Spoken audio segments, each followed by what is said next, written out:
You guys ready to fire off the takes? Oh, just jonesing to fire these things Let's off. go, Ready Masters.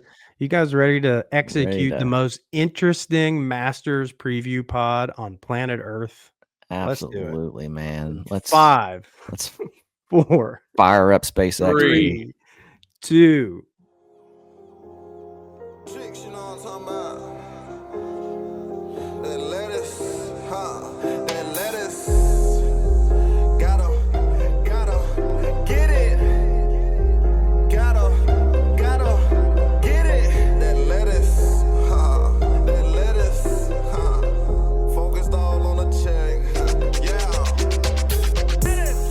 all I want is lettuce, yeah, just give me the lettuce, yeah, just give me the lettuce. Hello, friends, or should I say hello, lettuce heads. Welcome to our first Masters pod. You know, we started this thing September 2024. We're professional podcasters now, so we are ready to execute the most interesting, engaging Masters preview pod available today.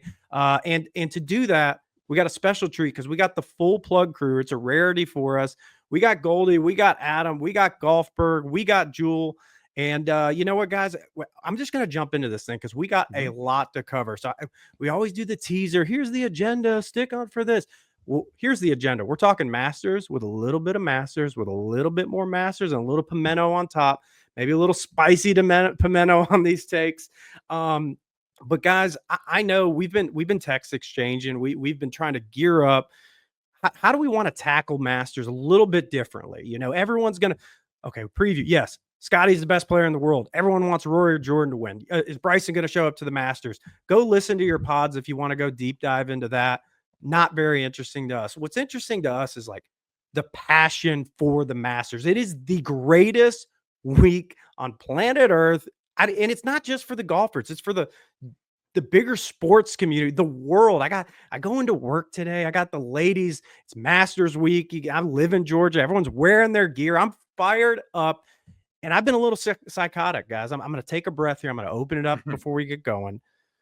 But I've been binge watching Sunday. Thank God for Augusta National, the Masters. They throw all their content out there. You guys, we've been talking about, you can go rewatch every Sunday's Masters broadcast in history, you know, since it's been televised. And I went down, guys, a real rabbit hole. Let me just read this off for you before we get started.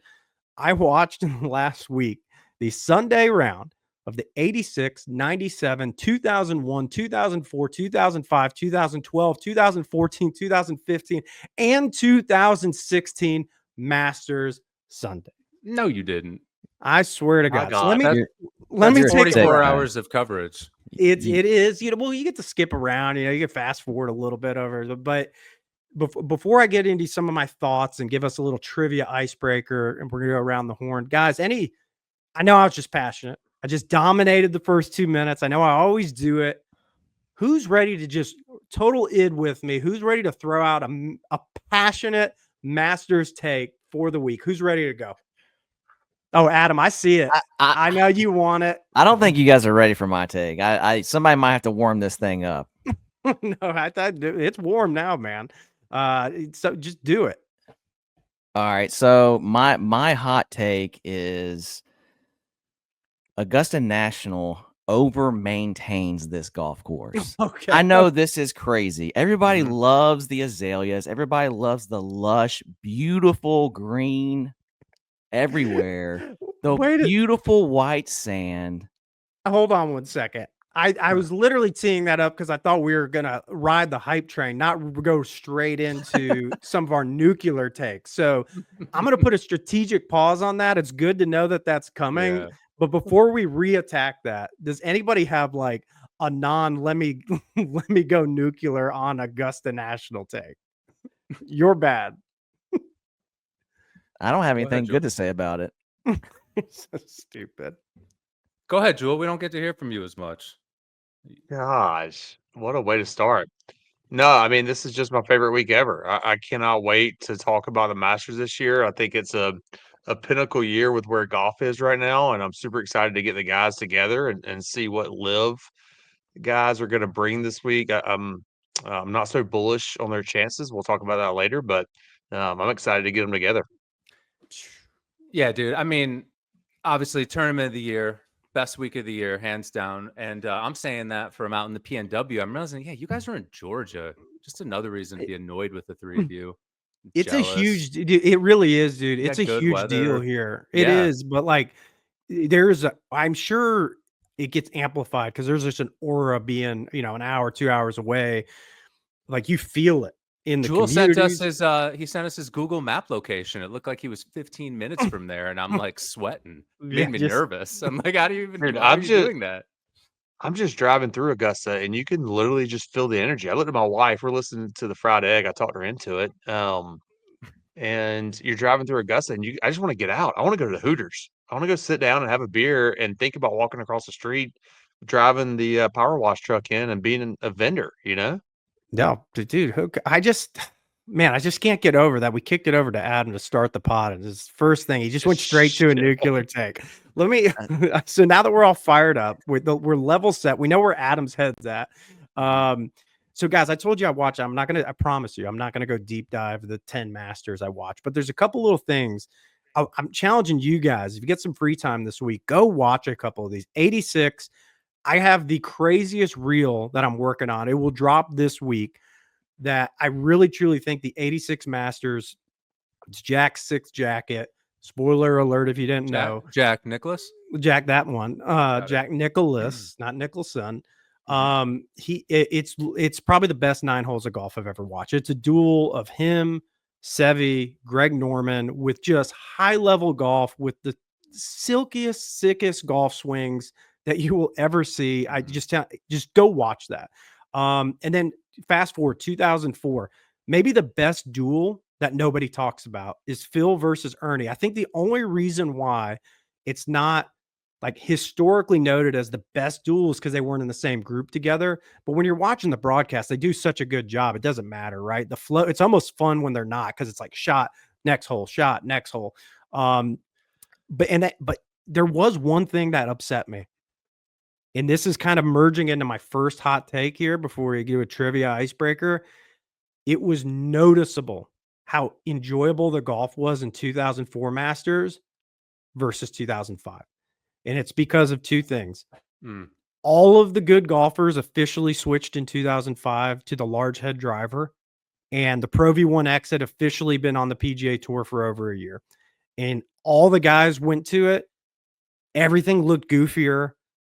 Everything looked more TrackMan-y, even pre-TrackMan. I know this isn't like a rollback pod take. It convinced me like golf has to go back to, you got to go pre-Pro V1X, which is now the Pro V1. They did the swap a few years back, right? And then the small driver head. Because these guys, they were shaping the ball. Everything looked sick. It was like 10 feet off the ground, a mile in the air, curving it, using the contours of the course. And noticeable 2005 and beyond saw just a precipitous drop in shot making. So because the ball was just so much easier to control now, so you're not putting as much. It just went the ball just didn't curve. It had so much less you spin. can't curve it as much. Yeah, that's the thing. So they just were hitting it, and yeah, they're great. They're optimized. It just became far less fun, less interesting. You're right. It is because I've watched a couple, including 04, and it's kind of hard to put your finger on it, but it does feel more interesting or more. Yeah, some of the shots look a little more fun. I totally agree, but I wasn't sure why. Yeah, I truly think that's it. And then the last one I'll get off the stage here is, 2012 Bubba won, but you forgot Louis had the albatross. Dude, one of the best shots ever. I think about that shot all the time. Fucking nutso. And they ended up going to the playoff. And explain it. That was just to be clear. Because by the way, I got a note from a lettuce head that sometimes we get maybe a little too, we don't break things down enough. We just make assumptions that everybody knows that they do a golf podcast and they know everything. Everyone knows Louis albatross. Right, exactly. So second hole, final round, when it was him versus Bubba Watson for the most part, and it was his second shot on a par 5. What he hit? Probably a 3-wood or a 5-wood? Yeah, it was lumber. Ropes in this cut, hits the left part of the green, and just takes that slope all the way. That's got, and this is one of the things I want to ask you guys about later. It is, but in the best way. these funnel pins are brilliant at Augusta because it creates this predictability in what you want to see. Like on 17, that Sunday pin, where it's going to hit. And if you just get the slope, it's going to trickle down to the right. 16 is the best example, obviously. They always put it in the back left, and there's that ridge in the middle. So if you can hit the perfect shot that's soft and then it just hits the ridge, or you got a little bit of right to left, but not too much. And it's just like the high levelness clearly. I mean, it almost makes you think, are these shots like simple because just get the ridge and you'll get it? But no, but because they don't get pulled off often enough to clearly be simple. It's just you have to hit the sickest shot, and then you will get rewarded by the slope of the green, is what I mean to say. Oh, right? And it enhances the viewing experience to a whole nother level because of that. Because it's like, oh, they just missed that ridge. They're fucking, like it's as good as it gets, man. So, but yeah, I felt like I was there watching Louis Albatross all over again. And then I don't want to spoil somebody's take, but I'll just leave it at this. We all know 2016 Masters was the disaster from Jordan Spieth. Jordan Spieth lost the Masters. I'm off of that. Danny Willett won that Masters. We could talk about it later. Danny Willett won that fucking Masters. So all that being said, and he's guys, backed it up every year since. False. But it was not a fluke. It may have been a fluke, but he won that Masters. Okay. So guys, let's. We said we want to do around the table. We got to get everyone involved. I want the takes coming in, but I want to start with a little trivia. This is titled "Going Putts." Not going nuts. We're going putts because Mr. Golfberg, he said he hates trivia. He hates predictions. We're pulling him into it. So here's going putts. Start with a little fact, then a little trivia question. Okay, a fact.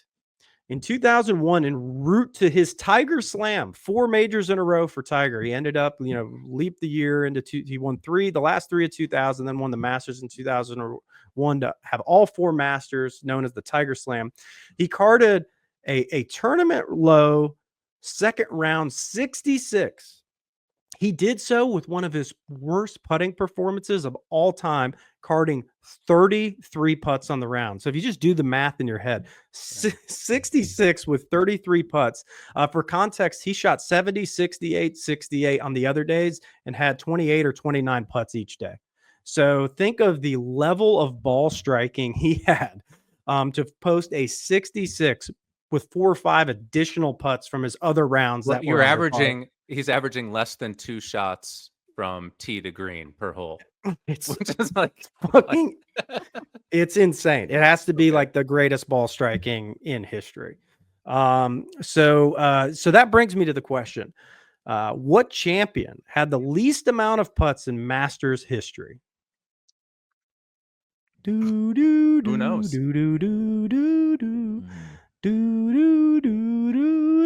Wait, say it in the last round or just at any round? Total for the total tournament. Can we get a time period?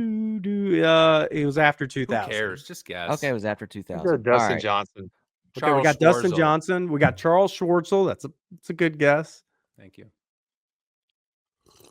Come on, Adam. Come on, Adam. Who had no business winning the Masters, and the only way they could do it was with a crazy putter?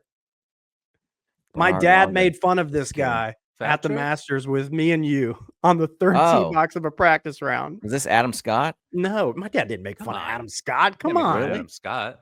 It was Mike Weir. Adonis. Mike Weir. You remember? He won after 2000? Yeah, he won 2003 with 104 putts, 26 putts per round, which at Augusta National is fucking bonkers. 26 putts is like a career round for most people. Maybe not, a pro, maybe not career, but it'd be a top 5% round of the season for him. To average that over 4 rounds, but that's how you bun it 250. You gotta be able to putt. And then does anyone want to take a guess? The Adam flip Scott side had the throat putter though. Yeah, but he's still rolling it. Who won with the most putts at 124 putts? Vijay Singh. Yes. Golly, did you look that up? I didn't. I just guessed. That was too total quick. Money. So yeah, he had over 31 putts around. So he was giving up 5+ putts around to Mike Weir, so it still won the Masters. So another crazy ball striker. What was that like? 02? That was 2000. 2000. Yeah, I think that's the first Masters I can remember watching. So guys, wow. this is a little more fun than I thought it would be. But so who am I? This is a who am I trivia question, okay? And this goes back to the Bubba Louie Masters. So we've already talked about it. So we're all in the 2012 mindset. Who am I? Everyone remembers the duel between Bubba Watson and Louis Oosthuizen in 2012. But I was the 54 hole leader. I played in the final group with Phil Mickelson and was tied for the lead going into the back nine. See, you guys got to go watch some of this stuff. I hit a shank on 12 that didn't reach Rays Creek. I chunked my approach into 13, bounced out of Rays Creek back into the fairway. I took no penalty strokes on either of those holes. I ended up finishing T3. Who am I? If anybody gets this, Rose? no, if anyone gets this, it's like you were on a whole nother planet. I don't know why my guess. Wait, I don't know why my guess is Henrik Stenson. So yours is the most accurate because it sounds the closest, but this is kind of like it was a Peter Hansen. So that's what I meant. Is that the Dateline guy? Yes, Peter Jacobson? He looks like all of them. But yeah, dude, this guy's like, so he's one back when he gets to 12 and watch him like, who's Peter Hansen? And then he hits a cold shank on 12, Wow, dribbles it and stays short of Rays Creek. And he's the furthest right I've ever seen anybody hit that shot too. And then he just hits an awesome drive on 13 and just cold chunks it and it lands in and he's heads down and it just bounces off of a rock back into the fairway. Honestly, who is it again? Peter Hansen. I don't even remember this guy. He played in a couple majors. Peter Hansen. Okay. So yeah, okay. My last one, and then we're gonna open it up around the board. This is fun. It's another who am I? Okay, and this is Tiger adjacent, so Tiger topic. So after Tiger's famous demolition of the golf world at the 1997 Masters, his first one, he ran away with it, scoring records, all this stuff. His 98 Champions dinner was a little infamous. Fuzzy Zeller. No, it was a little infamous because it was cheeseburgers, fries, and a choice of vanilla or strawberry shake. The old guard was pretty upset about this, leading one member, one green jacket holder, to bring his own food to the Masters champion dinner. Who was that? Holy shit. What? Gosh, this guy's got to be a complete psycho. I could see it being like Gary Player. Adam wins again. That's a great guess. Gary Player, the Black Knight, Mr. Fitness himself said, fuck your burgers, fuck your shakes. Maybe he's just a chocolate shake guy. Who knows? But yeah, it is pretty wild. All right, guys. Sick guy. I think that's a pretty good, like, everybody's got to be a little flexed and excited about the Masters right now. That was good trivia. Those are worth learning. Yeah, it wasn't slapsticky, right? It was fun. That was good. So that being said, let's open it up to the takes. And I guess since we've already breached the topic, Adam, let's remind the audience. You said your first hot take out of the gate was what? Look, I apologize for jumping the gun there. I've taken a week off. Okay, I've just got called back from the minors, back up to the big leagues. Not really sure what to do. Yeah. So my hot take is that Augusta National over maintains this golf course, which sounds like complete insanity. Everybody loves the green. Lush fairways, greens. You got the azaleas everywhere, the beautiful white sand. But I just I think so first of all, the bunkers I think are just like too perfect. They're not penal enough. Anytime some of these guys are like trying to hit into bunkers.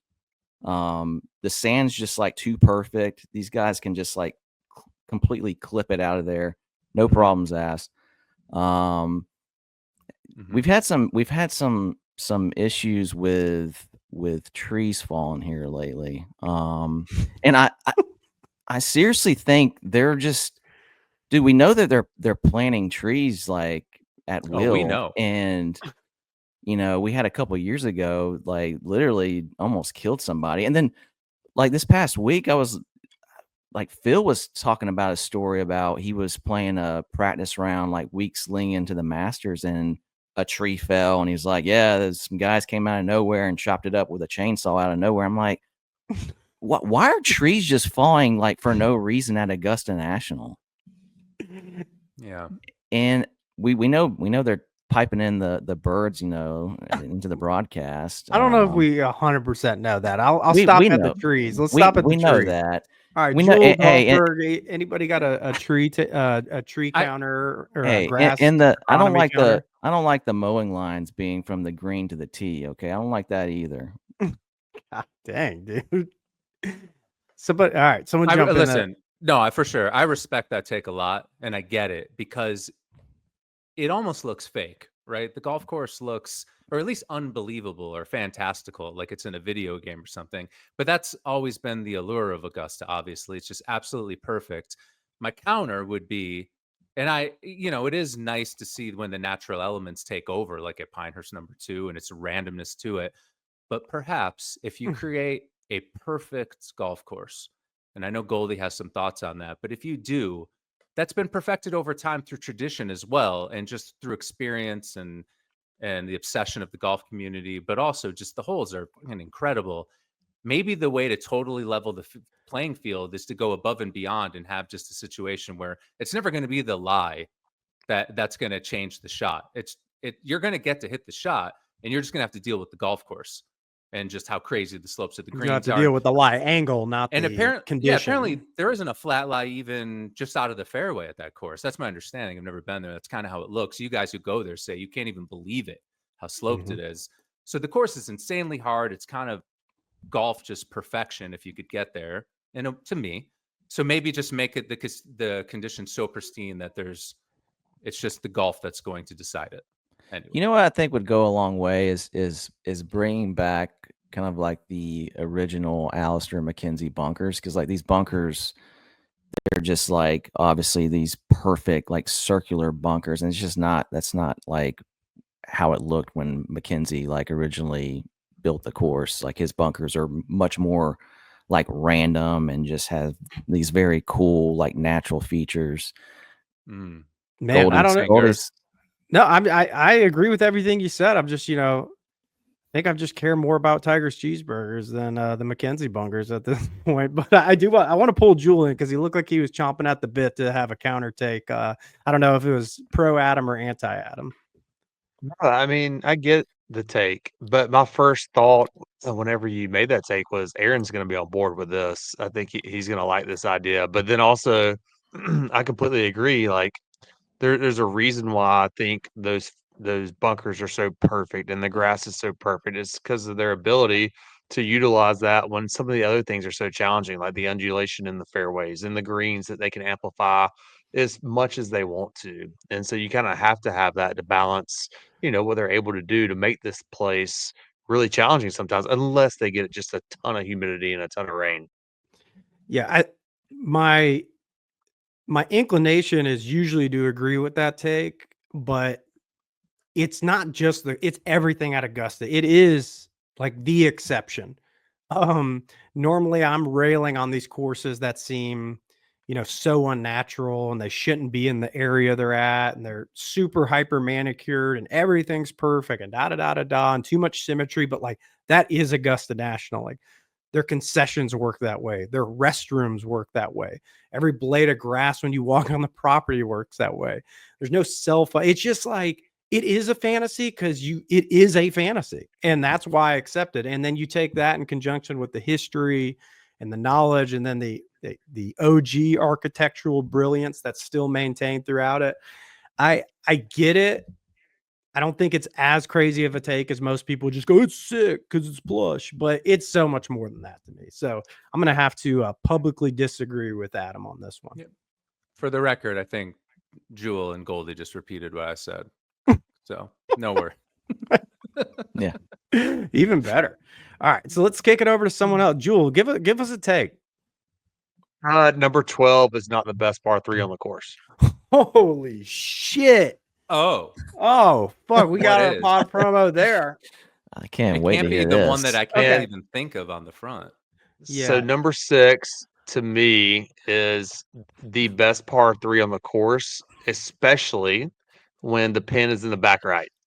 Like, I think that is such a Heck yeah. great can't hole with Hell that yeah. that I pin on the can't back breathe. right. And because look, it is a very, very straightforward par 3, and where they can manipulate that green and put that pin on the back right, and actually even on that back left where that massive slope is, it always brings those balls back to the front of the green. I think that's a tough par 3, and I think it's a really great par 3. My heart rate is Send it, at Jule.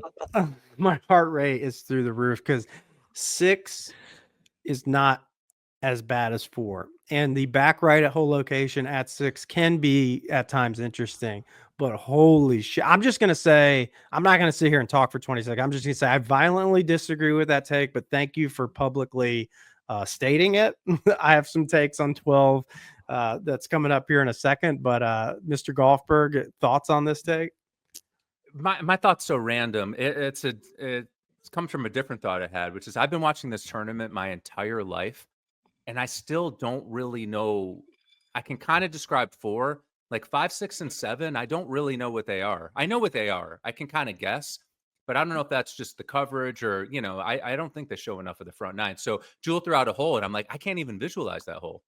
No, it's because And you're I'm hitting obsessed on with the Masters, and that's, I don't know. you're hitting on the stinky stretch. I got Yeah, that to that the is a team. stinky stretch. I 4, no. 5, and 7 are, to me, aren't But fantastic. isn't 5 like isn't that the hardest hole on the course or something? Very hard. Yeah, it is. It's 4 and 5 are tough. Yeah. Well, let's 5. I just want to say, Mhm. I like 6. I'm gonna ride with Jule. I'm not gonna ride as far as it's better than 12. That's a little Looney Tune there. But Adam, would you describe the 6th for me? No, what Oh, guys? let's pull it up. Let's pull it up.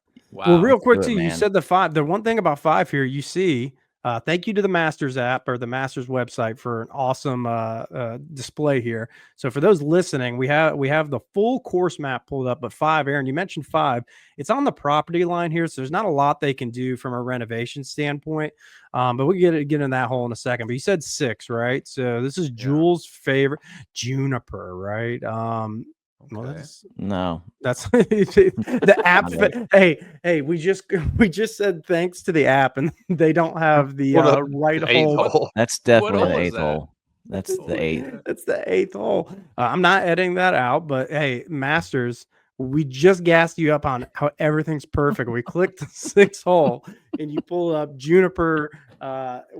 You pulled up the 8th hole. So okay, so we're not going to do the visual aid now. So we'll go I think back. you had it. Yeah, I think that worked that time. That was Pull it back it. up. It worked that time. Okay, second time was a charm. There we go.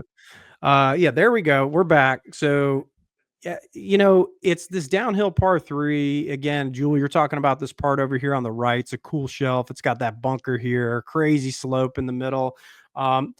It's not bad, but I think the problem with me, man, it's just that stretch of 4 to 8 is really it's tough for me. It's what it's got some issues.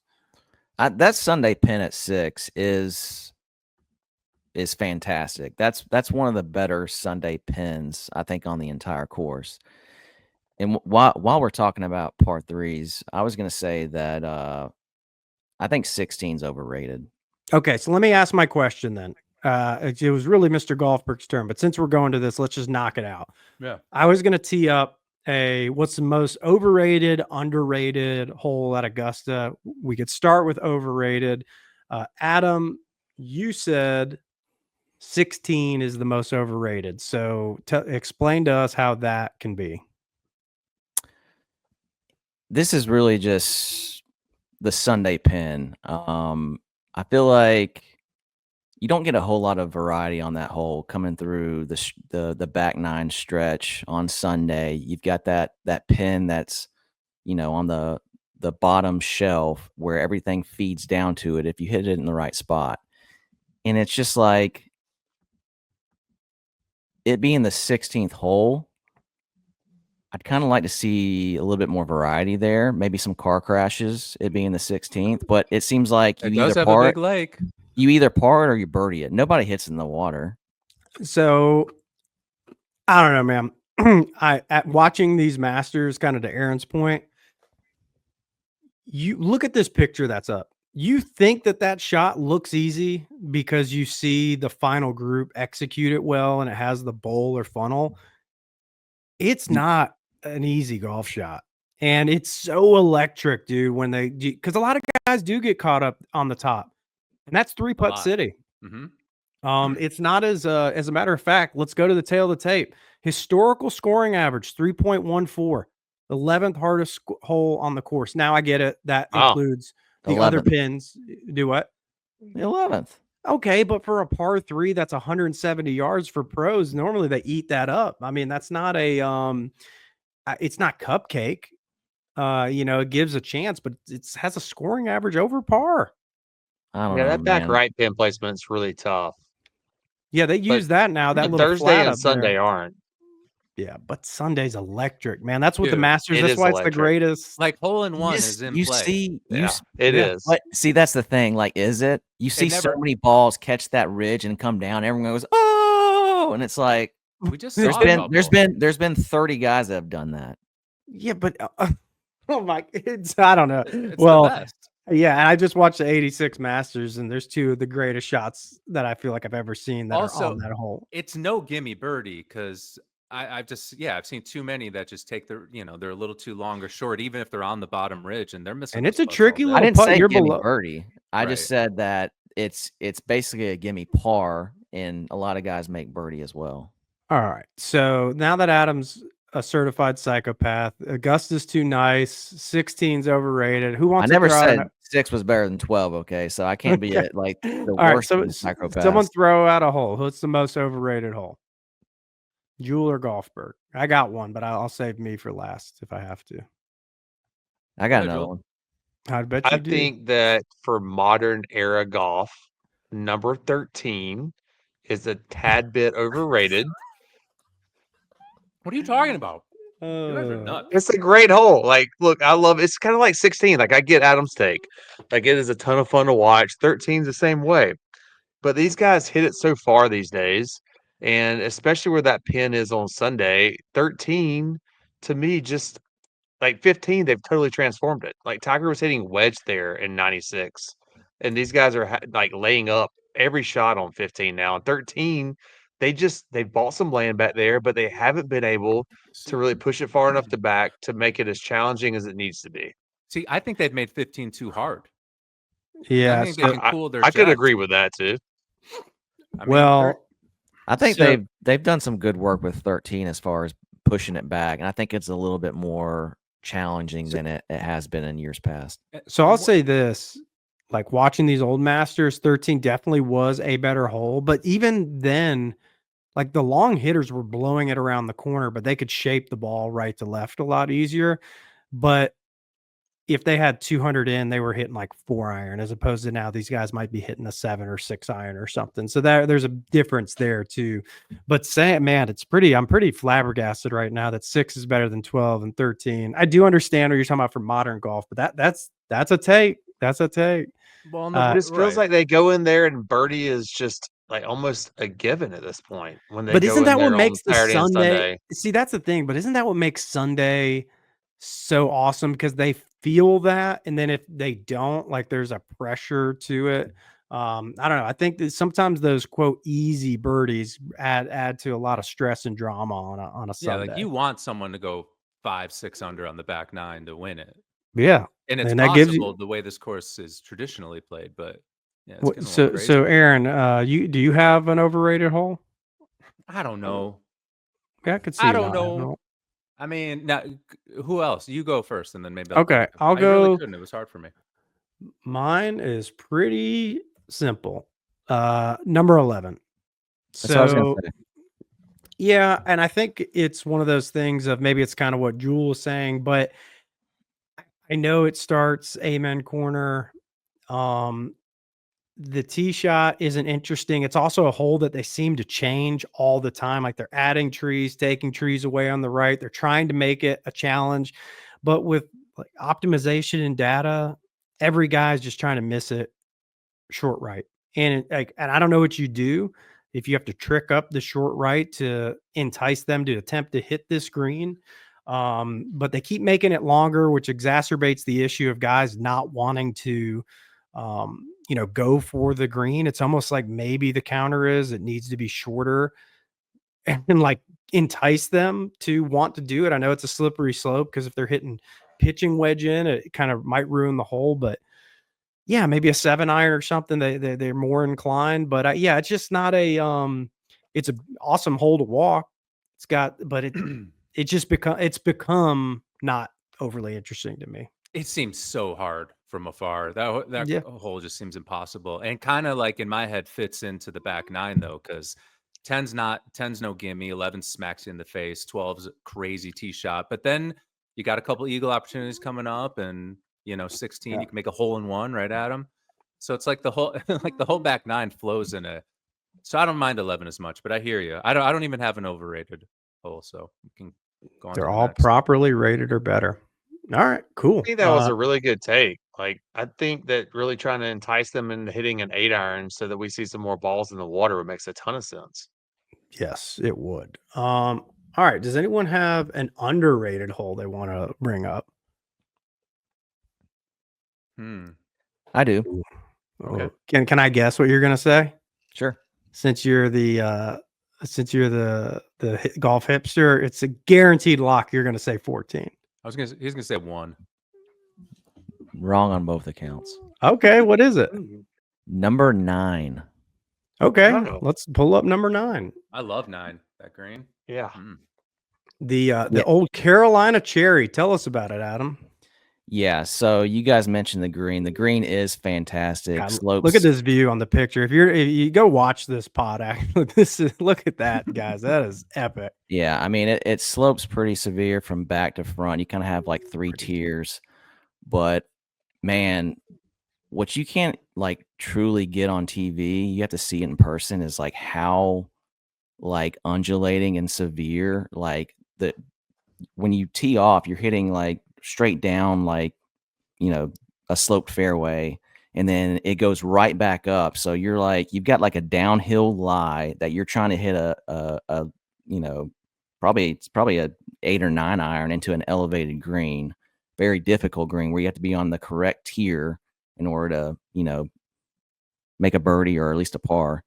Yeah. Man, Golfberg, if you ever get to Augusta, like you're gonna be like, holy smokes! You're not gonna believe like just how severe that fairway is. I remember watching Alex Noren go to the right side of this green and practice putts to a front left dummy pin for like 5 minutes straight, and it's literally the crazy. Like I couldn't imagine in competition being like, all right, I got to commit to this, but if I hit it a little hard, it's off the green, and if I hit it a little soft, it's off of the green. But if I hit this one perfect spot, I can hold it on the flat. It's wild, man. So you think it's underrated? Why? I think I mean it's a good hole. I don't think it's.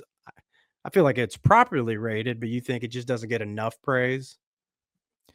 Yeah, I mean, I think there's a couple of holes on the front where they only talk about Amen Corner and kind of that back 9 where you got all these thrilling shots, and I feel like there's a few holes on the front that maybe don't get their due.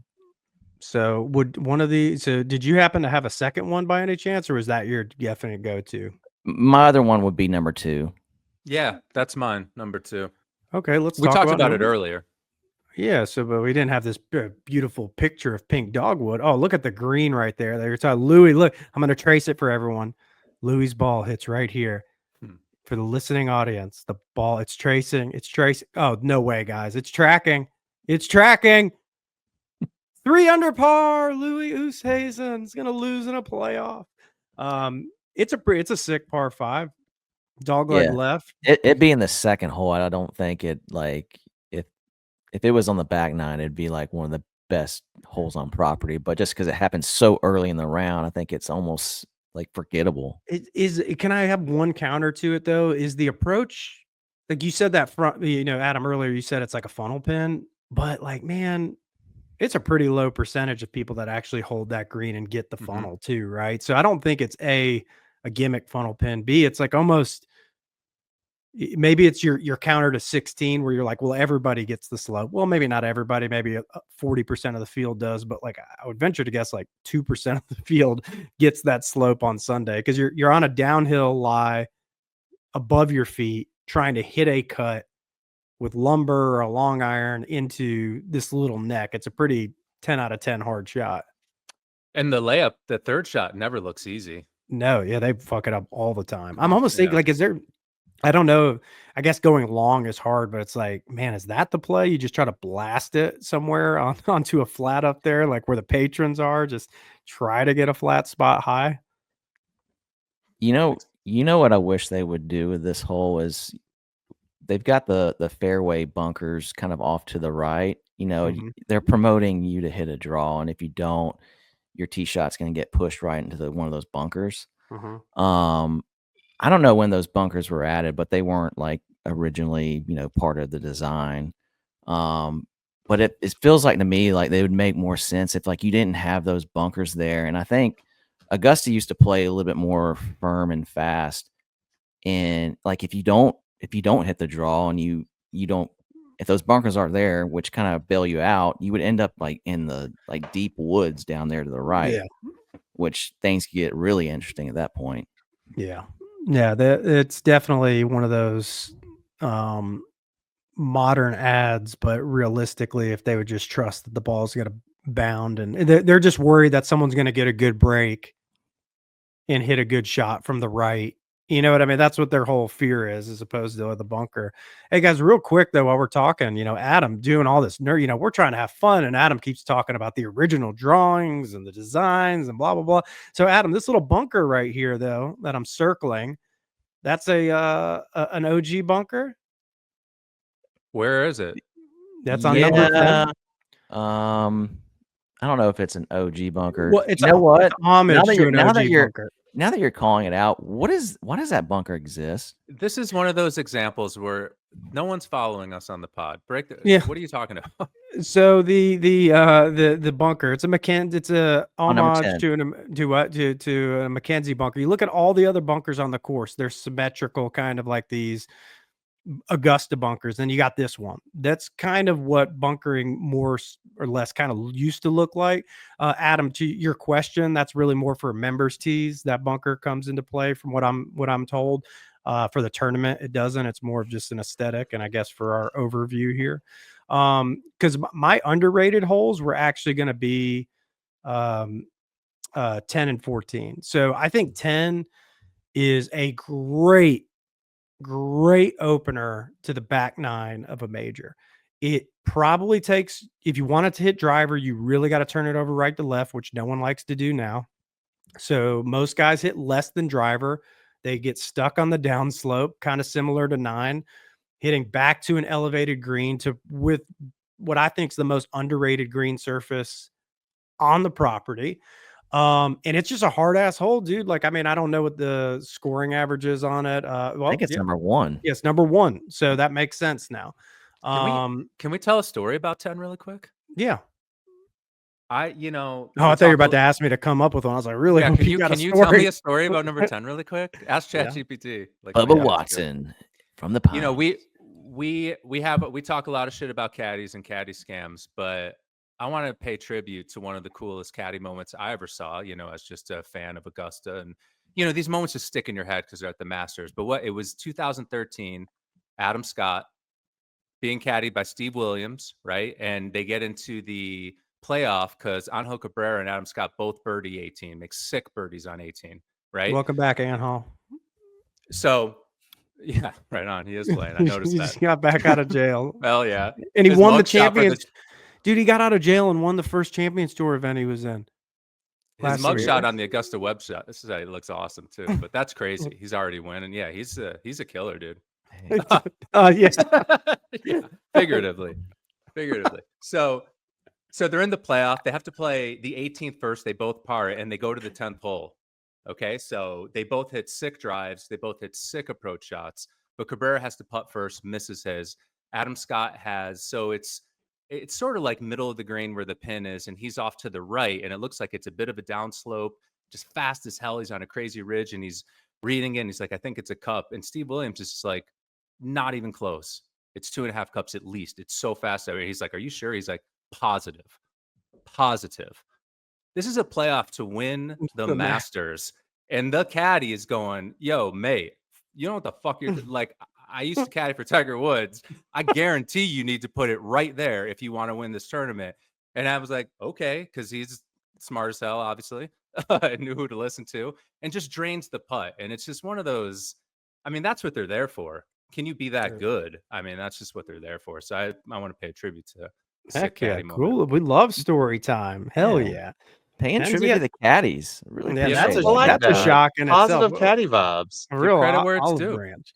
So plus, I really want Steve Williams to come on our pod and promote his new book. I mean, he's on every other pod. Just tell us that story on repeat, please. And then Adam referenced the Bubba hook wedge, and they got the little area there you can go walk over to, and you do see the gap he hit through and how much it curved. It is one of those mind-boggling things of like, oh man, he curved a gap wedge or whatever 40 yards around that. It was not a line that you would think anybody would take.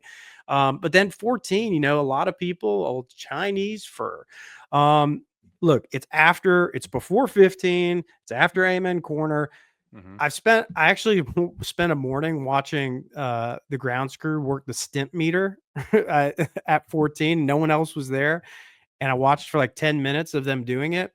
It just has one of the most underrated greens on the course. It's really cool. It's the only hole without any bunkers.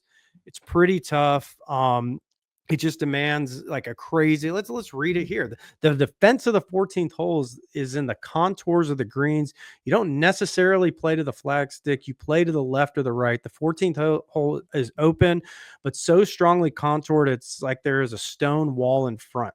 And I think that's kind of, Adam, some of the stuff you were talking about of you don't need all the tricks and the gimmicks and the extra bunker. Like you can just have it open, firm and fast and trust the contouring of the greens, even if it's a shorter club in some of these guys' hands, that it's a fucking beast.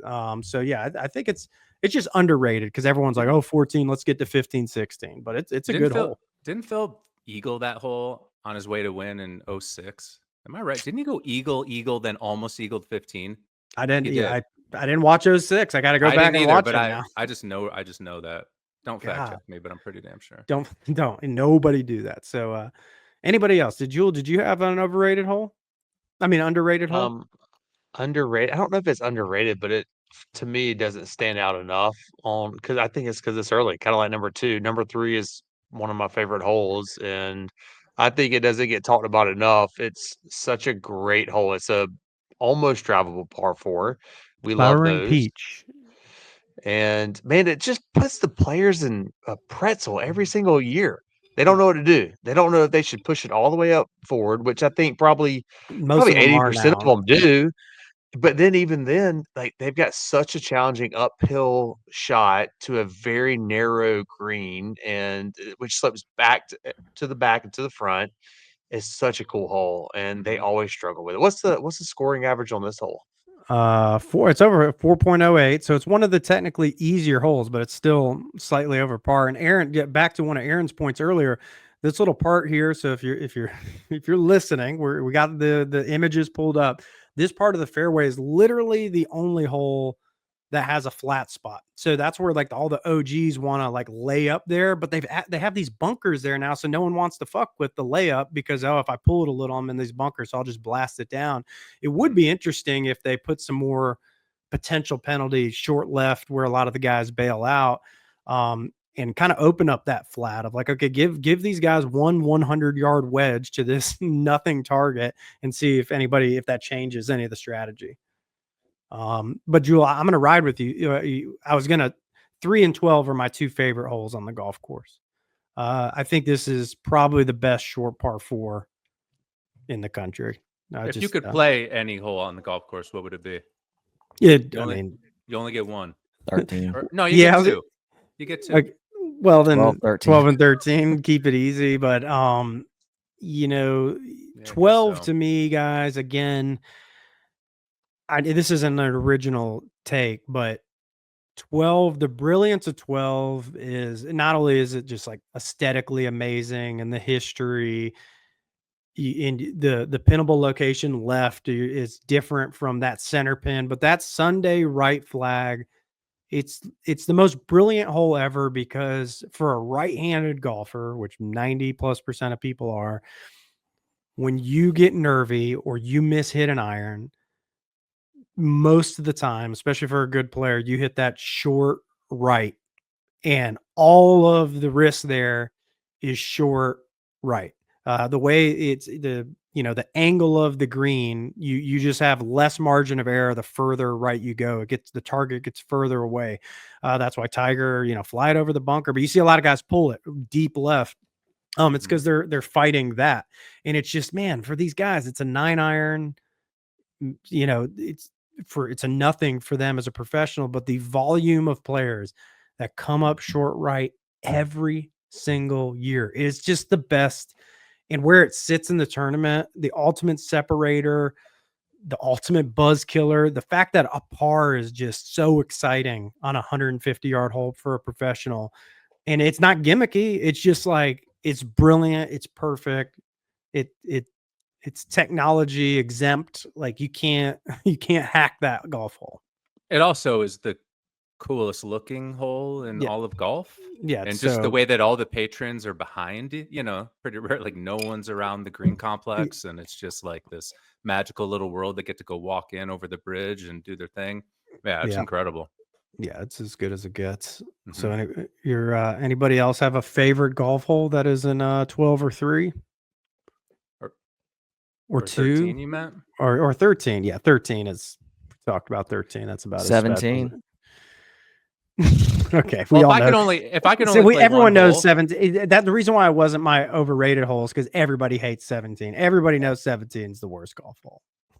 What I'm realizing, if you go and play one hole, it's got to be a par 3 because you need to crack at a hole in 1. It's probably 16. Give me that Sunday pin.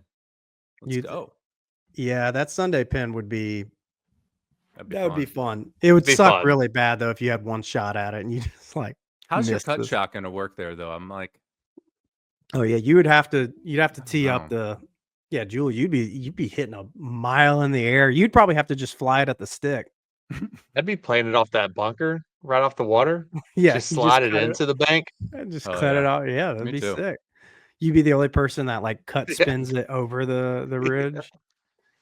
Oh man, that was fantastic. All right. Anyway, Aaron, you got a take? A non-hole related take, perhaps? Yeah, I mean, I got another story to tell. I think is worth telling. Tell a story. I want the lattice heads to hear about it. So there's actually some layers to the story too. Some I don't want to call it. I don't know the word yet. I'm going to get into the story. We'll find the word for it. So it was 2004 when Phil Mickelson won the Masters, his first win. Incredible moment, right? And it was that duel against Ernie Els, which was sick.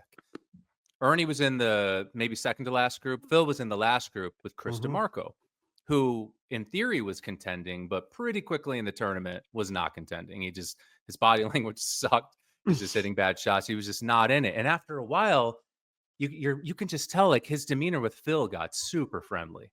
And it was just like, oh, I'm here for Phil. Like Phil's gonna win this, and a lot of like dapping him up and just kind of like smiles his direction. Who knows? He might have even been sneaking him some yardages or hit 5-iron there. Like, don't even worry about it. I mean, truly, it felt like they were chumming it up a little too much. And on the 18th hole, all right, Phil Mickelson needs a birdie to win, and he hits a sick drive. By the way, he hit 3-wood off the tee. Brilliant move, Phil. He's finally learning. Stripes it right up the middle. Hits an incredible iron. Just goes past the hole, and I don't know what it was, like maybe it was a 15-footer just behind the hole. Chris DeMarco's flubbing it all over the friggin' place. He's on his way to shooting a 77 or something, and he hits it into the bunker right in front of the green, goes in there, chunks a bunker shot. It's still in the bunker, and this is what he does without even thinking. Just goes right up to it, like did that, like I don't know. It's like I'm ruining Phil's moment, or I'm not.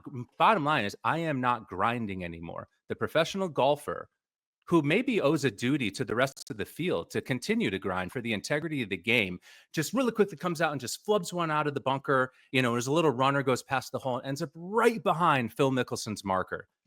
And truly, I think if he would have, it was a bad golf shot. And I think 9 times out of 10 with focus, he hits that way closer to the hole. It shouldn't have ran out like that. He just carried it way too. It was like a skull almost. So now he's reading the putt. Phil Mickelson like taps him on the butt with his putter. He's like, thanks, buddy. And Chris is like half smiling. And Chris's putt misses left. It veers pretty far left. And Phil's like running out to look behind it. He's like, oh, he sees the line perfectly. Now Phil gets up. Now he drains his putt and he does the cool leap in the air where the arms and the legs all go out and he's on the cross. I mean, he looked insanely funny, but his putt almost lipped out left. It did. And I'm like, if he didn't get that read, 10 times out of 10, he's missing left. He's going into a playoff against Mr. Smooth Ernie Els, and who knows what happens. I think Chris DeMarco gave him that tournament, and because he stopped grinding, and I think that's a shame to the rest of the field and maybe the game of golf in general. I don't know. So What's their relationship history? Weren't they Ryder Cup partners? Damn. Good let's just bit. say yes. Let's just build Definitely. it. Yeah, and more than that, Roommates. business partner. Yeah, they went to Arizona together. Is Chris DeMarco a scam? No, it's funny too. And Aaron, you brought up Ernie Els. That's not a guy you wanted to go to a playoff with then, because I think he fired like a bogey-free rounder that day. The court golf just looked so easy to him. He had like 1 B+ shot. Every other shot he hit that round was just flush shitty. But yeah, everyone knows Ernie can't really putt, so maybe that. But if it's just going to be a war of attrition with hitting shots, he wasn't going to miss hit a golf shot. But shout out to wow. like 6 years ago when Ernie like 8 putted. Was The first- the first hole? A 7 putt on the first hole, man. Oh my God. 5 of them were 3.5 feet and in. Yeah. Scary stuff. Spooky season. All right, But, cool, man. Yeah. Good story. Story time. That was I a love great this. story. All right, you. Jule, you got any more takes in the chamber? Yeah, I've got a take that's not golf related. Man, I think the pimento cheese is overrated. I hate Adam. No, okay, sorry. No, Yeah, say that. Do it again. let's do it again. I think the pimento cheese is overrated. So Mhm. it is a just, historical menu item. Everybody wants to go to Augusta and get a pimento cheese sandwich. Good sandwich. Pimento cheese is just not that great. right. And Andrew, I don't know if you've had it before, but I made my own pimento cheese, and it's at least 5x Augusta National's pimento cheese. shit. All right. So just to recap, Jule hates 12. He hates 13. Well, and no, he look, I hates don't the hate pimento above a cheese- 13. And he hates the pimento cheese sandwich. I'm not really sure if Jule Yeah. actually likes the Masters or not. And before we went Well- live, he was trying to say Thanksgiving was up there with the Masters. So I don't know. There's some weird Yeah, stuff. what was that going on. about?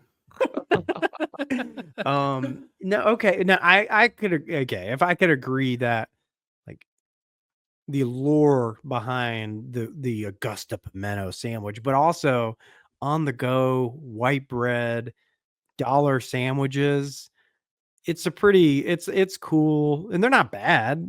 I don't think they're bad. It's just not like anything like we had a buddy, Adam Bradley, that well, his was the egg salad sandwiches and the pimentos. He's loading up on like 6 of them. I'm like, dude, settle down, dude. Like, I know they're $1.50, but you don't have to eat 6 of them. Like, you could just have 1, maybe 2 if you're hungry. It's kind of like Spam. It's just this regional thing. In Hawaii, they're all eating Spam sandwiches. You guys eat your pimento cheese sandwiches. It's fine. There's- What's yeah, better? It's overrated. A cold golf course Uncrustable or the pimento cheese sandwich? A tuna That sandwich, is a actually. great question. I mean, you're gonna take probably an Uncrustable, I would think. But again, if I'm at Augusta, I'm gonna take the pimento cheese. Why don't Well, they have a that's pimento the whole thing. Uncrustable yet? pimento? Oh my oh god! Why not? Just a frozen Uncrustable, and you just melt Well, the pimento, warms up a little.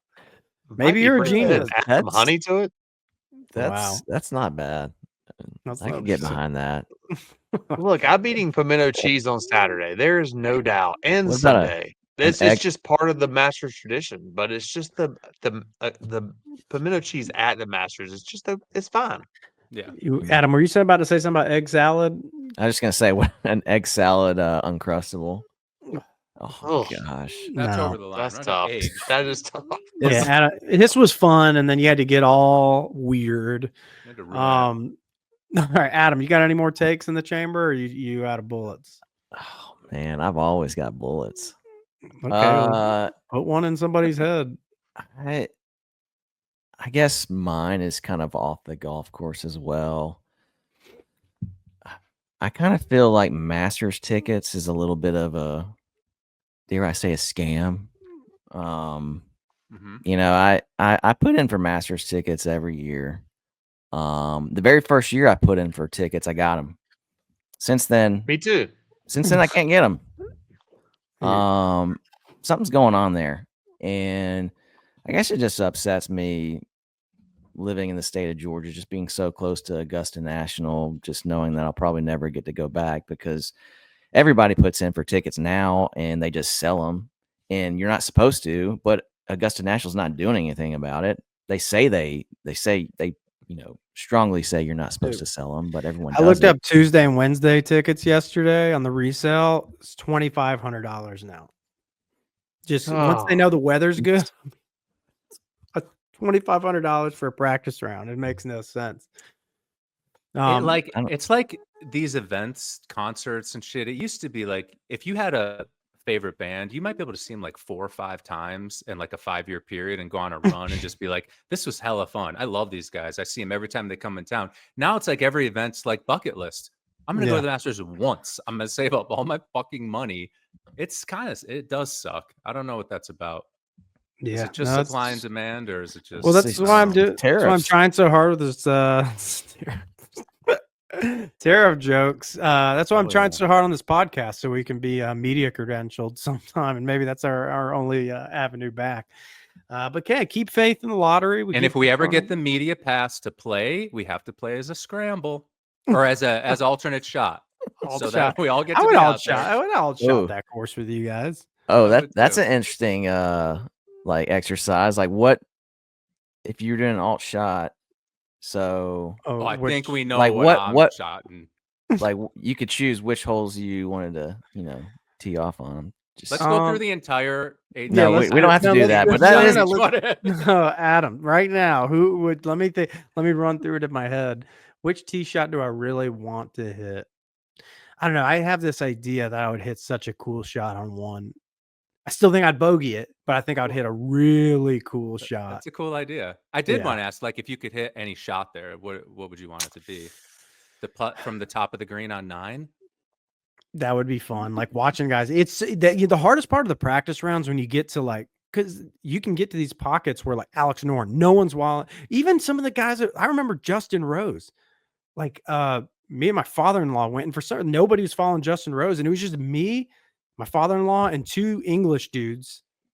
And we just hung out with Justin Rose for like 5 holes. And the Europeans are so much cooler than the American golfers. Mainly are just, they won't say a word. They're locked in.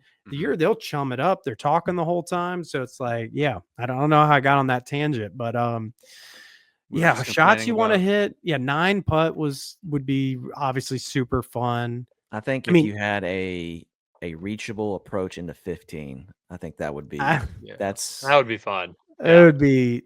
That's the good stuff. My problem is like when you say reachable, like for us, honestly, even if the better amateur players within this group, it's like, would you rather have the 180 shot on that downslope like this, or like the 220? I think I'd rather hit it off the flat from like 230 just to be able to have a good strike.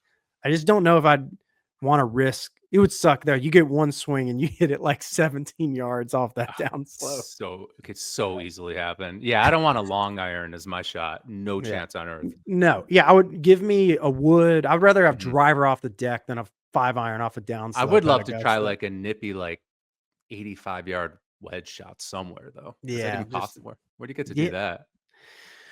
You lay up on 15. There you go. If you get it to that flat, but it's still, even like, it doesn't really ever like flatten out. It's still a little bit of a downslope. It's not as comfortable as you would think.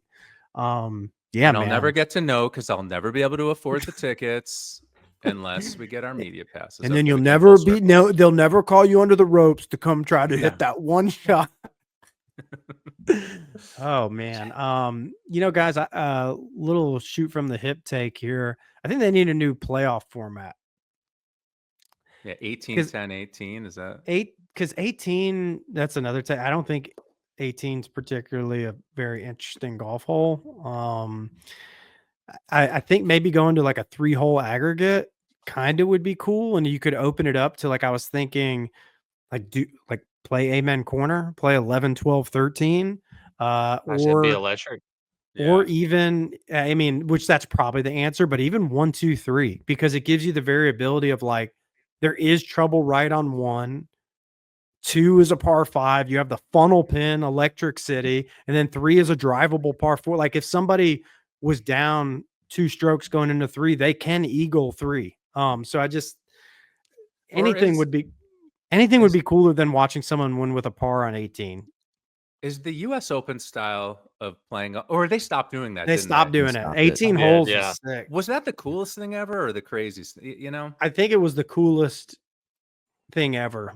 I really Yeah. do, but it's insane. No one else should do it. But Sawgrass going to the 3-hole aggregate and playing like 16, 17, 18, like that. I was like, oh, this kind of, and then if they keep going, they just play 17 over and over again.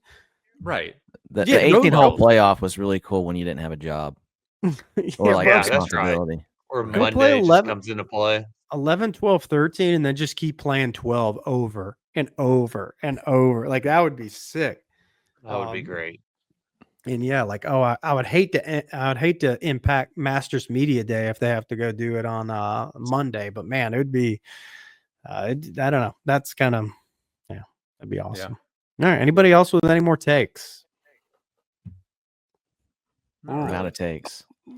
Well, we're out of bullets. So with that being said, we're gonna run into lock them in. Now, I don't think we're gonna get Mr. Golfberg to do it, but lock them in. I want some predictions. I wanna who's winning, who's top 10ing that isn't expected to top 10, and who's missing the cut, who's a high end odds favorite. I'll go first. You want me to go first? Tell you right now who's winning. Don't say it. It's so predictable. Rory McIlroy. I know it's just Wow. I know it's like, how many times can you trick me? But I'm gonna fall back on something Mr. Golfberg's talked about. We all know Rory can hit it. Can he make the putts on a Sunday? But the difference is this last 18 months, especially the last 12, he has flighted down shorter irons and wedges. And I think when the margins are so thin at Augusta, when you have a couple of those, he's putting good enough. He's striking it good enough. We obviously know what he can do off the tee. I want to see an aggressive Rory just go for the jugular. I need him to have like a 5-shot lead on Sunday to attempt to stumble in to a 1-shot lead. But he's my lock for the win. So does anyone want to take a winner lock? Can I just follow up on that real quick? Mm-hmm. That would be so much fun. But doesn't he need to be down like 4 on Sunday or 5 and come backdoor You're it? so right. You're right. I wish I could delete that. Yeah, he needs to be 9 shots back and backdoor 1-shot victory with the Heat. So you are right. But all right. So now that we've publicly crucified me, go on to your lock. Okay. I am going to take. Man, I think I'm gonna take JT this week. Whoa, you like what you're Look. seeing? Man, look, the guy is hitting the ball fantastic. The only area of his game right now that he's struggling is off the tee, which we all know that this is a little bit more of a forgiving place off the tee. He's hitting it far enough that makes it to where he can hit the ball a little wild and still play well if he sprays it a bit. The putting has been so much better year over year. I mean, he was 128th strokes gained putting last year. He's down to 40th this year. So if he could just find a little bit of magic with the putter this week, putt fairly well, and just dial it in and not put too much pressure on himself, because JT just, man, he just wants to win this tournament so bad, just like Rory and everybody, really. I think JT's got a great chance. Okay. Whoa, Adam. Oh man. Jordan Speed. No, I'm just kidding. Wow. All right. I was about to say, come on, man. No. Although, yeah, I could see a top 5. This guy, I don't know if he's playing like really well like right now, but I'm a big believer in that there's horses for courses, and Augusta National is kind of one of those courses where you get these guys that pop up on an Augusta National leaderboard year in, year out. But I think Mr. Ludwig Oberg is gonna pick up right where he left off last year, and I think he's gonna get across the finish line. I like it. Okay. It's kind of hard to argue with that. The modern do like it. Terminator. All right, do Mr. like it. Golfberg, educate us. Well, I just found out he's not even in the tournament. I was going to pick Jake Knapp, Mr. Silk, It is great. It's hard. It's a hard tournament to get in. Mr. Tempo, man. Is he played really not? well there? He's not in it. The fuck? Oh wow! I don't even get it. So you know who I think can contend?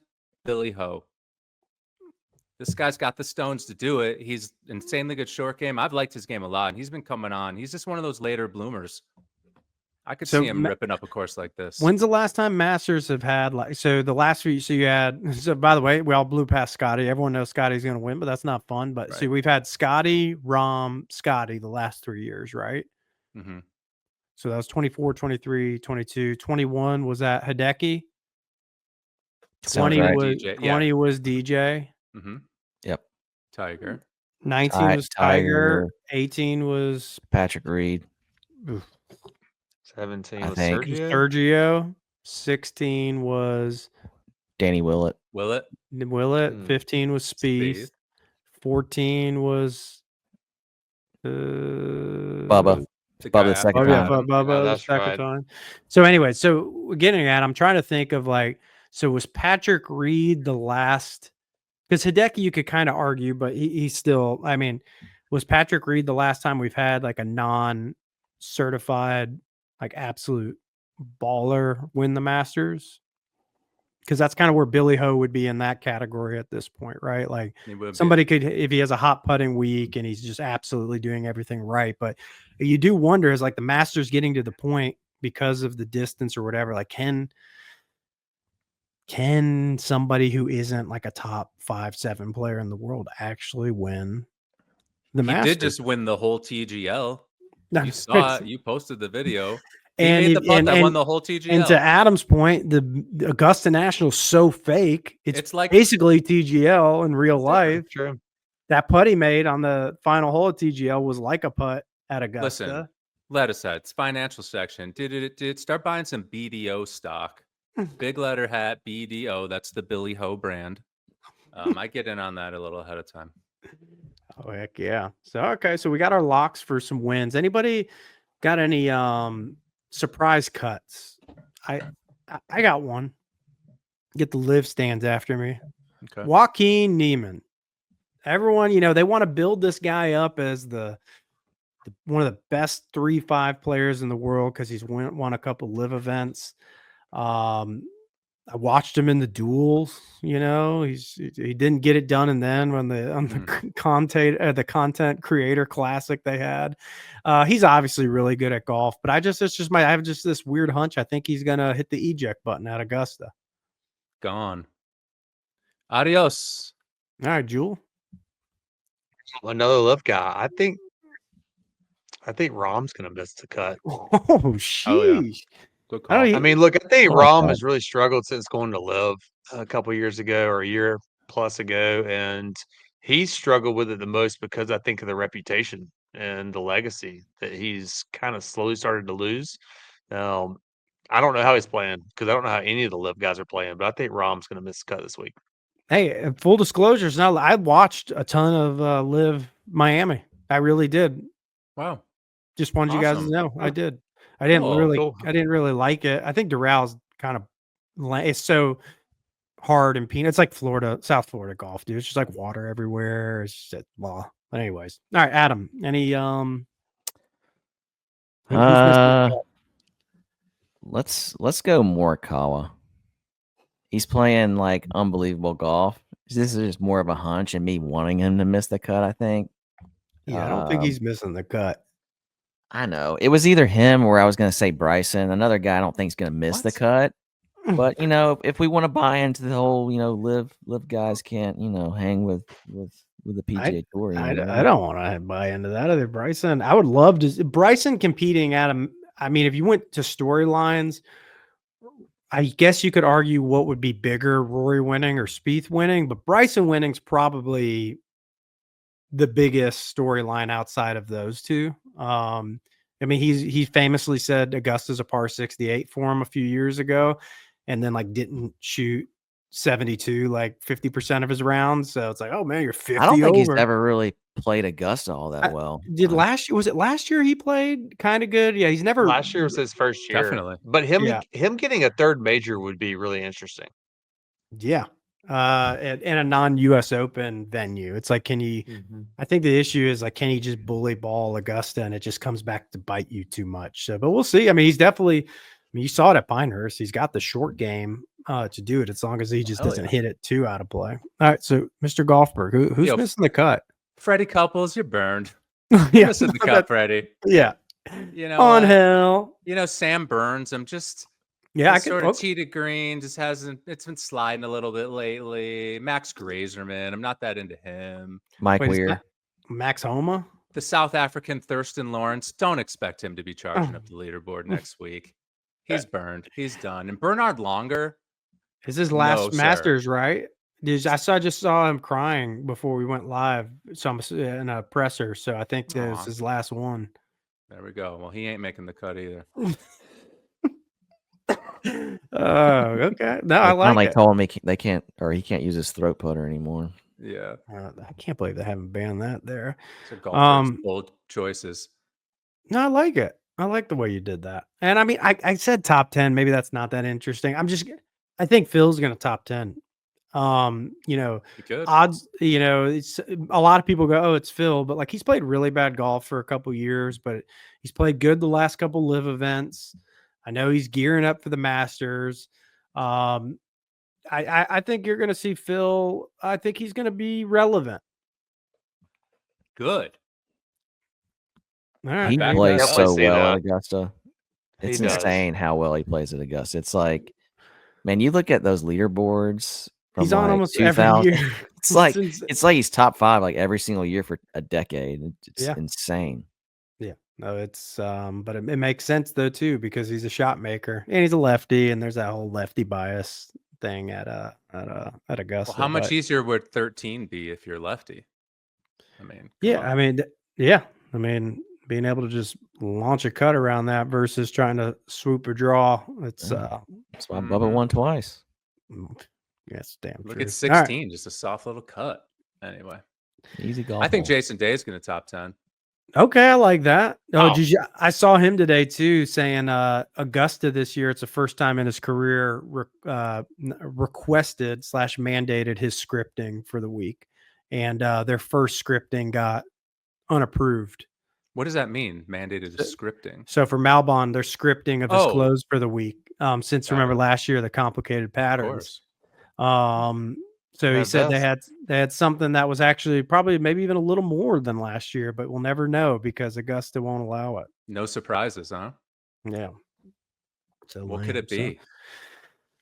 So we'll never find out. All right. Any top 10 or Jule or Adam? I think that Max is going to top 10 this week. I think he's going to find something back at Augusta. Oh, no. Come on. Homa, man. I think he's been struggling so much this year. He actually started off fairly well, and he's had a really tough last 8 weeks. So but he played so well here last year, and the last few tournaments he's had a bad round and a good round, and I think maybe Max finds a little something. The thing about we all know this is a Max safe space. We all love Max, love Max, but he's playing bad for a while. Didn't he just fire his caddy? Oh yeah, he's playing bad. Then he's changing brands. He's going to Lulu. He's getting rid of Titleist. Now he's leaving his caddy. He's off social media again, and it's just like, oh, it's a lot of red flags. It's like midlife crisis shit, but he's got a little baby, and he does have head case right now. Yeah, and he does have one of the weirdest stories in professional golf that he was like this prodigy, really good, amazing college player, and then just not a good professional. And just grinded his way into becoming like a legitimate top 10 player in the world, and then to have it all just like cold turkey for like a year, fall back to being not relevant. It's got to be. I know, our sports psychology podcast would tell us, you just read the book and he'll be fine, but it's something deep going on. But I'd like to see it. Adam, any top 10? I think I gotta take one of the Georgia boys. A lot of Georgia boys Henley. playing really well, man. Russ. I could see Sep. I could see Sep getting The him a top septic 10. tank? The septic tank. I could see Harris English, man. He's kind of one of those killers that shows up on a major leaderboard like every now and then. It's like, whoa, where'd this guy come from? I like those two guys. Get your bets in, lettuce heads. Get your bets in. You heard it And here. Russ, all the Georgia boys could be coming for some top 10 action, but still don't know if Man, anyone Henley's a good outright bet. He's a winner now. He could definitely win this. Yeah, I mean he. I don't know. No, he could. I mean, anybody could, but it's just like for anybody to win it. The problem is like that means to win now.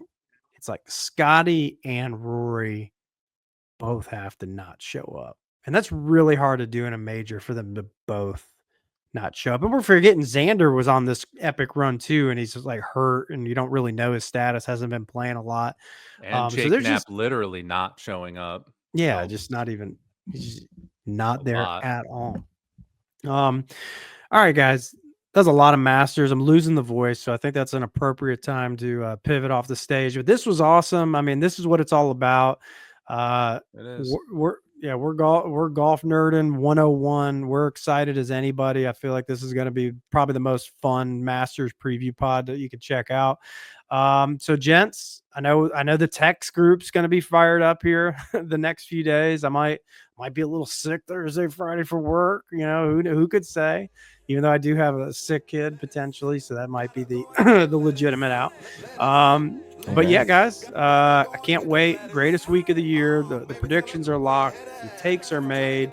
The history has been been learned, and most importantly, stay plugged. Peace. And no matter what you do, never play the patch at Augusta. They are currently being sued. Vegetable.